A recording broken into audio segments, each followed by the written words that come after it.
দুই হাত তুলে দোয়া করে যদি সব সমস্যার সমাধান হতো, তাহলে রাসূল সাল্লাল্লাহু আলাইহি সাল্লাম নিজে কখনো জিহাদের ময়দানে নামতেন না, মসজিদের কোণে বসে শুধু দোয়া করতেন।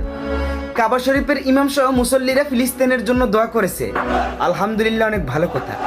আল আকসা মুসলমানদের প্রথম কেবলা, আর সেই কেবলাকে রক্ষা করতে গিয়ে যুদ্ধ করতেছে ফিলিস্তিনের ছোট ছোট মাসুম বাচ্চারা, আর আমরা বিশ্বের 200 কোটি মুসলমানরা চেয়ে চেয়ে তার শুধু তামসা দেখতেছি। আমাদের পাশের দেশ মায়ানমারে যখন রোহিঙ্গাদের উপরে অত্যাচার করা হয়, তখন আমরা ছোট্ট দেশ থেকে তাদের জন্য বুক পেতে দিয়েছিলাম, যতটুকুই পারি তাদেরকে আশ্রয় দিয়েছিলাম, খাবারের ব্যবস্থা করে দিয়েছিলাম। ফিলিস্তিনের আশেপাশে যেগুলো দেশ রয়েছে, প্রত্যেকটা দেশ সমৃদ্ধশালী ধনীর কাতারে রয়েছে। তারা যদি ইচ্ছা করে, ফিলিস্তিনের শিশুরা যুদ্ধে মারা যাবে, কিন্তু কখনো না খেয়ে মারা যাবে না।